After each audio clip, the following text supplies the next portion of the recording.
All right, multi-tenant Splunk, Pitfalls in the Pit. I'm stboch.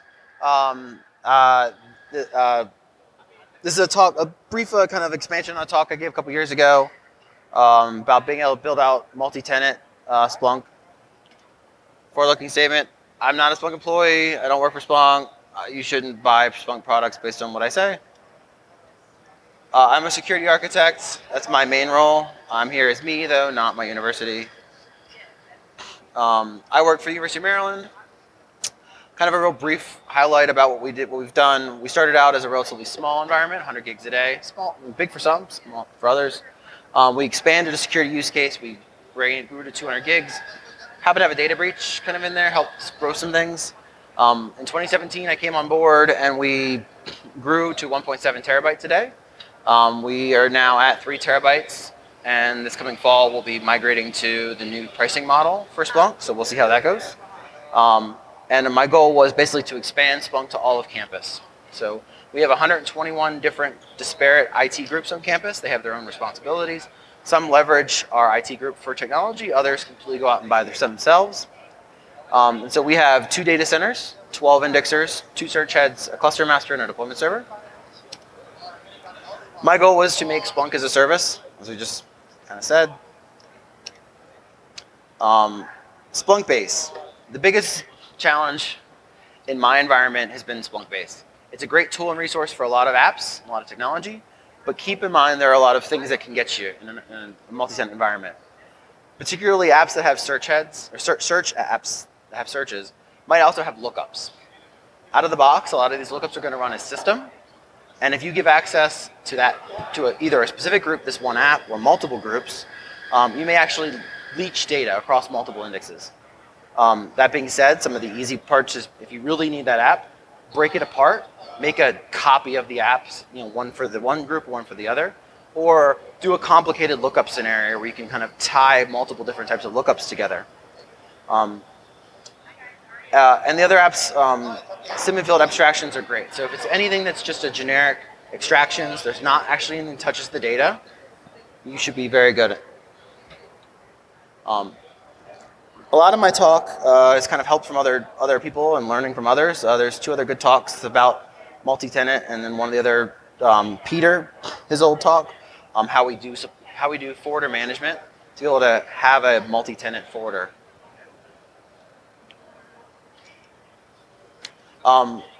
So what we've done, a lot of our stuff is automated. I am the Splunk guy for our university, so I need to be able to make it sure that I can rapidly innovate and think. So for us, we use Puppet, and we're also in AWS for a lot of things, not all of everything.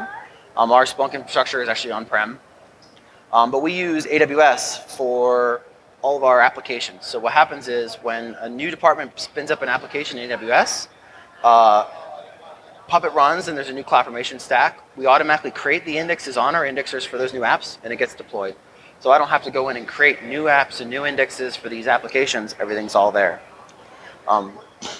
Our departments are templated search heads. You'll see a little bit of code in here. I'll show you about how we're kind of doing that, basically using a lot of scripts and Python, and scripts and sed commands just to kind of build out a template. And this is kind of building on what Carrie's talk is. We use client name. So rather than the GUID in your deployment server, we have a complicated semicolon separated value for all of the things that an app needs to have or system needs to have.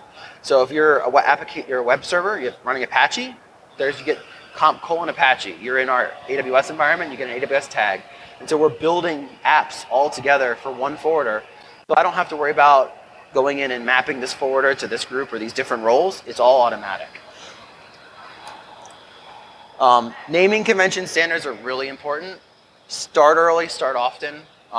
We settled on, because of the way that we structure our university, we have a division, department, and then subdepartment. Subdepartment is an N replica department because there might be subdepartments of subdepartments of subdepartments. But ultimately for us, everything has to end on that last underscore. Underscores are forbidden in everything else we do.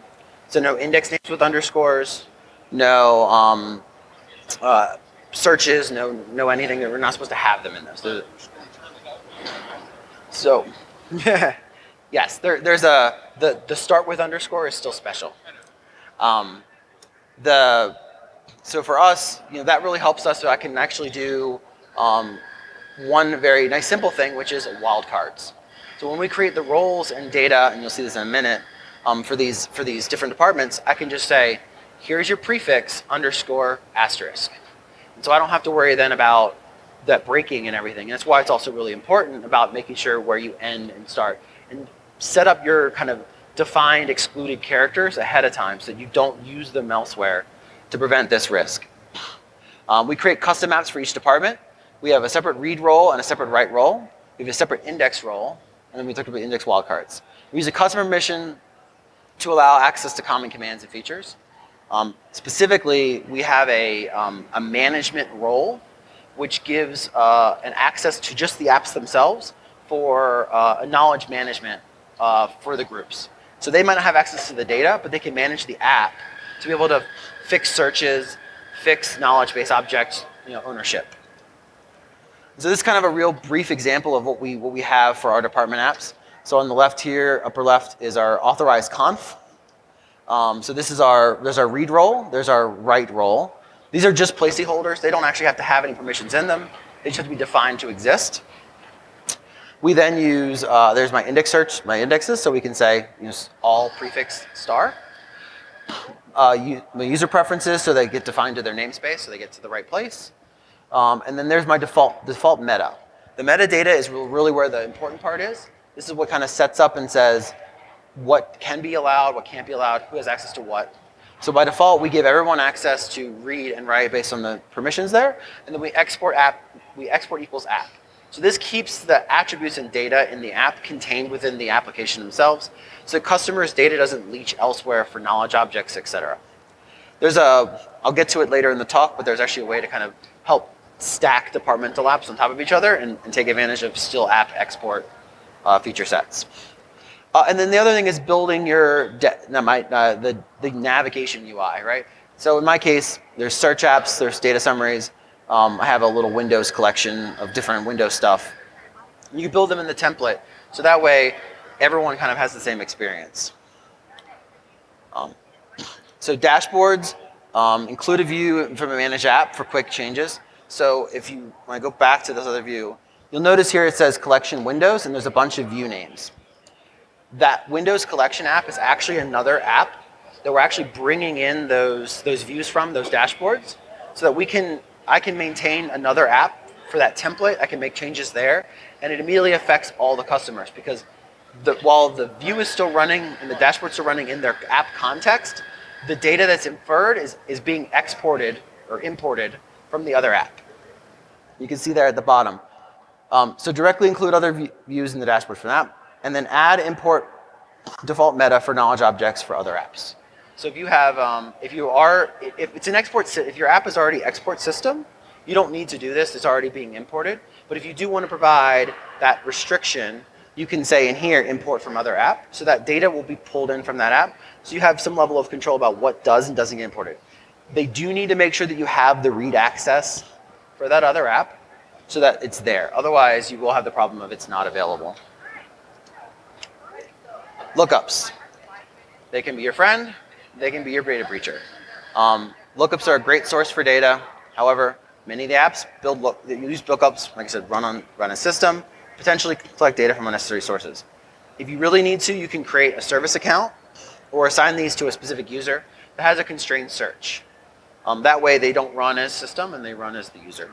And you do this by basically going in and changing the output lookup that builds the lookups so that those run as the user, as the user that you need. Also a fun fact, by default, Splunk doesn't verify permissions for writing lookups. So if you want to do a write lookup, you do need to make some changes in here, and on the left you can see, you need to set in your transfer statements, check permission equals true. Then you also need to make a change in limits.conf for that actually to work. So you have to make that other change first, and then the other one will take effect. Yeah, it's one of those like, why does that? Just set that one and it should be fine. No, it's not. Scheduled searches. These are the worst things you can have. Save searches by default are run as owner. So if you haven't already changed it, do this right away. Go in and change your default to make sure they set as user.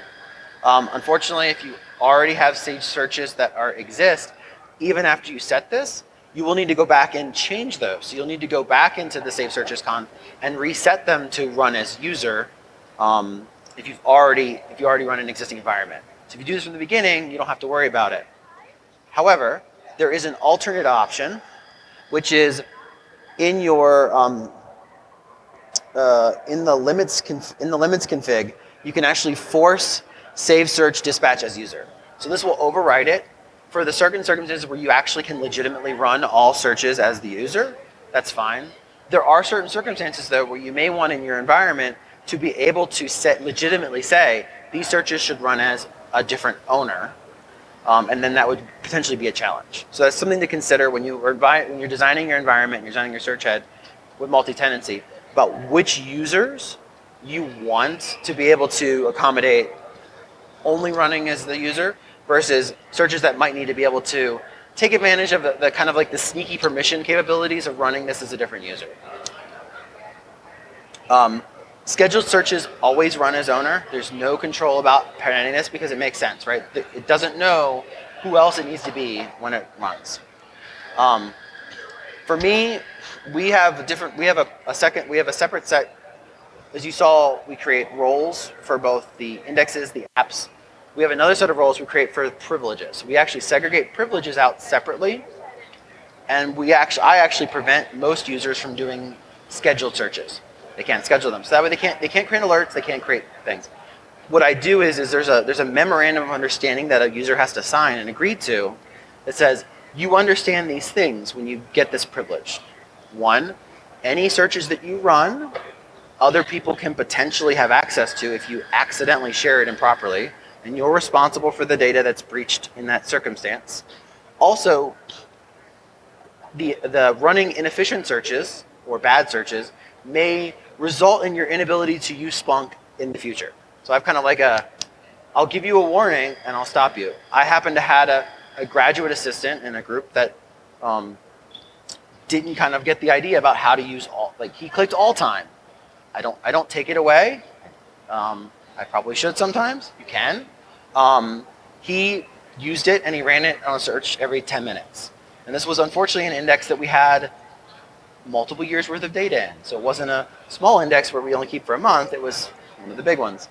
And it quickly came. Luckily for me, when a search runs multiple times, you'll see skip searches. So from a monitoring perspective, you can see stuff that's problematic. The search app is not your friend. You can't disable it because things break. You can hide it, and you should. The biggest reason is there's unfortunately functions that happen in happens in there, and the biggest thing is when you give people access to see the search app, it means they could accidentally save stuff in the search app. While they may not be able to, if you do security properly, they may not be able to make changes in the search app, with the exception of lookups. They might still create a search. If they do, when they're creating ad hoc searches, if they click link and share, that link and share URL is effectively available to everyone. And if it's in an app like Search, which is already available to everyone, now anyone who uses your Splunk search could then theoretically see that job. And then whatever data is in that job. Forwarders. You can't control what you can't control. Fortunately, a lot of times in my environment, I'm giving them an installer. They're installing the forwarder. They don't have the choice to kind of make changes. I kind of tell them, I don't accept you. Like, if you want to go rogue with it, then I may block your forwarder from being able to send data. But what I can try to do is provide them the best help out of the box. So I'll create templates for them. So most of customers, they have Unix and Windows. So I'll give them a Unix app and a Windows app. I also give them a default app. And in that default app, what I do is I actually set, everyone gets what I call a main index. It's that prefix for them _main. That main index only has 24 hours worth of lifetime. Because I don't really care that it exists very long, but it's great for troubleshooting when events come in and they're odd. It's also good to be able to tell when someone's trying to set up inputs and do stuff that they don't know what they're doing, and so they don't define an index, and data starts coming in, and I'm like, why do we see data in these main indexes? There shouldn't be data here. Someone set up a new input. And that's a good way to kind of catch sometimes about odd data coming in and data sets. So limit your users' configuration needs. That'll help reduce your potential data being streamed to your environment that you can't control. Whoops. That's it. All right. Any questions?